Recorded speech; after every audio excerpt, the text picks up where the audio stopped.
जी, तो आज हमने देखना है कि जब हम फाइन नीडल एस्पिरेशन साइटोलॉजी करते हैं तो उसके लिए हमें कौन-कौन से इक्विपमेंट्स चाहिए होते हैं, कौन-कौन से इक्विपमेंट्स हैं जिनकी मदद से हम एफएनएसी को परफॉर्म कर सकते हैं। तो very first thing is needles. Mostly ये 20 टू 24 गेज की या 22 से 23 गेज की नीडल्स हम यूज़ करते हैं। 20 एमएल या 10 एमएल का सिरिंज हम यूज़ करते हैं। अकॉर्डिंग टू लीजन हम देखते हैं कि हमें सिरिंज 20 एमएल यूज़ करना है या 10 एमएल। इसी तरह पिस्टन हैंडल हम यूज़ करते हैं, ये नेगेटिव प्रेशर क्रिएट करता है सक्शन के लिए, हम पिस्टन हैंडल भी यूज़ करते हैं। नेक्स्ट फोर्थ जो इक्विपमेंट है वो स्टीराइल कंटेनर, फिजियोलॉजिकल सलाइन और हैंक्स बैलेंस सोल्यूशन। हम ये कंटेनर होता है जो कि बिल्कुल स्टीराइल होता है, इसके अंदर जो होता है वो हैंक्स बैलेंस सोल्यूशन होता है, उसके अंदर आप अपना सैंपल रख देते हैं। स्लाइड्स क्लीन और ड्राई होनी चाहिए, फ्री ऑफ ग्रीज होनी चाहिए ताकि आप प्रोसेसिंग ईजिली कर सकें। 0.4 mm हीमोसाइटोमीटर कवर स्लिप भी आपके पास होनी चाहिए, ठीक है, ताकि आप ज़्यादा अच्छे तरीके से अपने सैंपल को उसके ऊपर स्प्रेड कर सकें, एक परफेक्ट स्मीयर बन सके। इस तरह हमें फिक्सेटर्स भी चाहिए होते हैं क्योंकि हमने इसके आगे स्मेयर बना के इसकी स्ट्रेनिंग करना होती है, तो इससे पहले हमें इसलिए फ़िक्स करना पड़ते हैं। 70 टू 90% एथेनॉल फिक्सेटिव के तौर पे यूज़ होता है। इसी तरह कार्नोइज फिक्सेटिव हैं, 10% बफर्ड फार्मेलिन है, ग्लूटाल्डिहाइड यूज़ नहीं। तो ये डिफरेंट फिक्सेटिव्स हैं जो हम फाइन नीडल एस्पिरेशन साइटोलॉजी में यूज़ करते हैं। स्टेन्स चाहिए हमें जो सेल्स को स्टेन कर सकेंगे, साइटोस्टेन्स चाहिए। माइक्रोस्कोप्स भी हमें चाहिए, ज़्यादातर हम bright field compound microscope use कर देते हैं फाइन नीडल एस्पिरेशन साइटोलॉजी में। तो बेसिकली फाइन नीडल टेक्निक्स जो हैं वो दो तरह की हैं, एक fine needle aspiration cytology with aspiration है और एक विदाउट एस्पायरेशन है। वेरी इंपॉर्टेंट कि दो तरह की टेक्निक्स यूज़ होती हैं फाइन नीडल एस्पिरेशन में।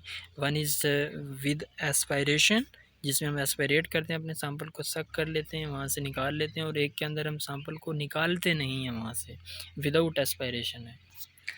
सो fine needle aspiration with aspiration, cytology with aspiration. अब इसमें हम एस्पायरेट कब करते हैं? Site of FNAC should be cleaned by spirit swab. आप सबसे पहले उस साइट को जहाँ से आपने फॉर एग्जांपल लिम्फ नोड्स के अंदर अगर कोई स्वेलिंग आई हुई है नॉर्मल, तो हम उसको सबसे पहले स्पिरिट स्वैब से क्लीन करते हैं।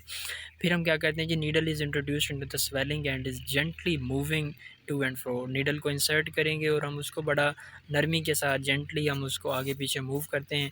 Simultaneously negative suction is also created by withdrawing the piston. जब आप पिस्टन को पीछे खींचेंगे तो उसके अंदर एक नेगेटिव प्रेशर क्रिएट हो जाएगा, जिससे आपके जो ग्लैंड्स हैं वहाँ से जो सैंपल है वो ईजिली एस्पायरेट हो जाएगा। Air is taken in the syringe and needle is री क्रैच्ड, ठीक है। आपने जब उसके अंदर सैंपल अपना ले लिया है तो आपने क्या करना है जी, उसकी जो नीडल है उसको दोबारा से यूज़ नहीं करना, उसको रीअटैच कर देते हैं, डीअटैच सॉरी कर देते हैं। The aspirated material is expelled and the smear is made by gently pressing the upper slide on the lower one.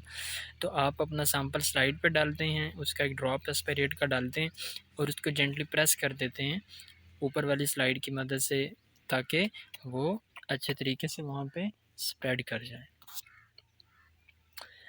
ये डिफरेंट पोजीशंस दिखाई हुई हैं कि आपने सैंपल को कैसे एस्पिरेट करना है। तो सबसे पहले हम पल्पेट करते हैं, और ये डायरेक्शन एक्चुअली इसमें दिखाई गई हैं कि आपने अपनी जो सिरिंज है वो किस डायरेक्शन से जाके उस लीजन के अंदर इंसर्ट करनी है, ठीक है। तो आप सबसे पहले अपने उसको लेके जाते हैं, सिरिंज नीडल लेके जाते हैं, उसको इंसर्ट करते हैं, फिर हम उसके अंदर उसकी जो सिरिंज है उसको बैकवर्ड पुल कर लेते हैं।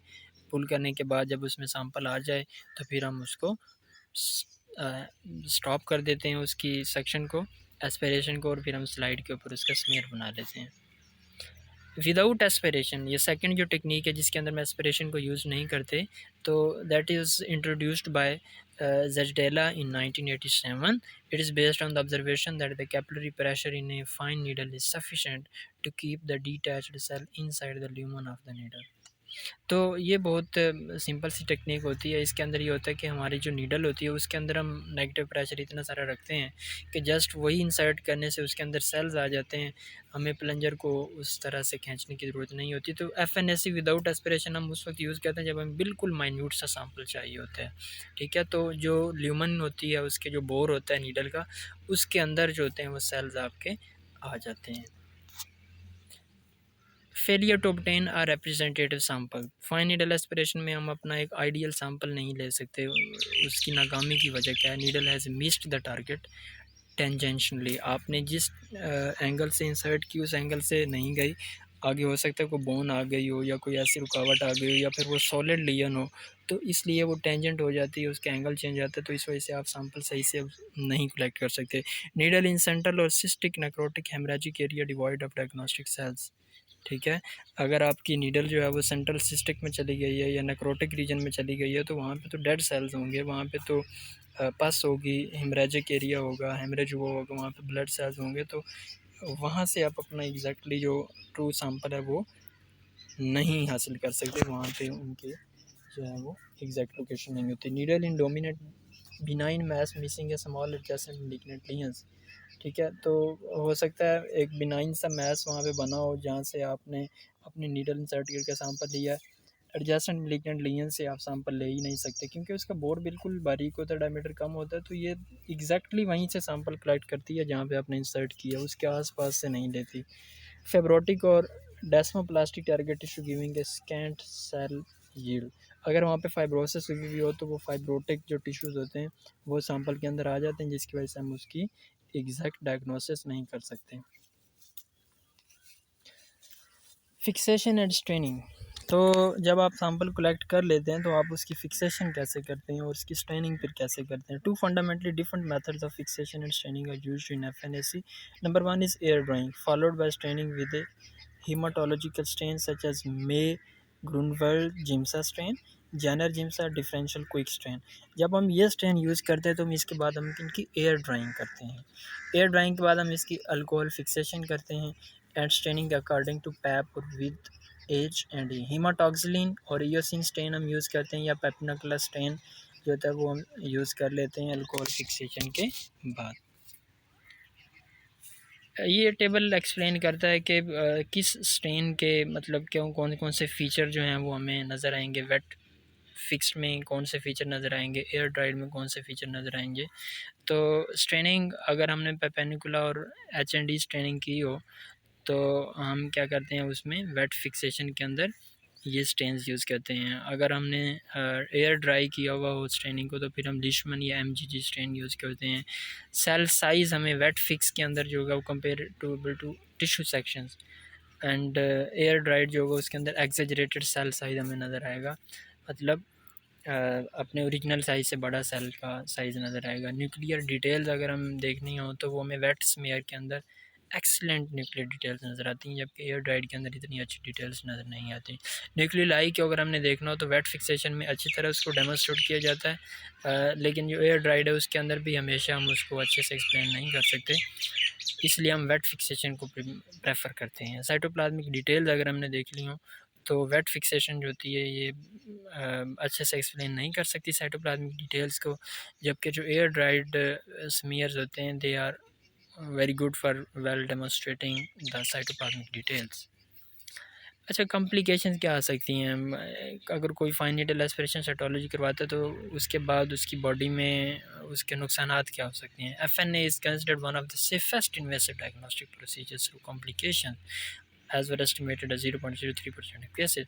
तो 0.03% जो पेशेंट्स हैं उनके अंदर इसकी कॉम्प्लिकेशंस आई हैं, अदरवाइज़ ये सबसे महफूज तरीन जो इन्वेसिव डायग्नोस्टिक प्रोसीजर है वो समझा जाता है।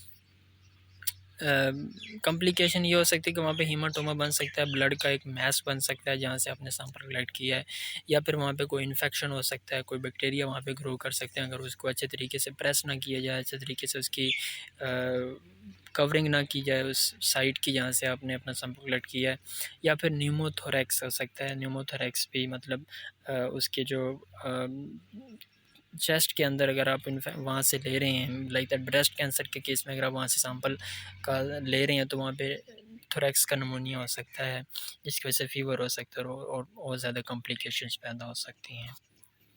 This is all about fine needle aspiration cytology, जिसमें हमने इसकी टेक्निक्स की बात की, इसके फिक्सेटिव्स की बात की, इसके स्ट्रेंस की बात की, और फाइनली फिर हमने ये देखा कि अगर फाइन नीडल एस्पिरेशन साइटोलॉजी के अमल से कोई गुजरता है तो उसके अंदर कॉम्प्लिकेशंस क्या हो सकती हैं। तो अभी तक तो ये सेफेस्ट ही डायग्नोस्टिक टेक्निक है बाकी जो ओपन बायोप्सी है उससे कंपैरिजन में। Thank you so much.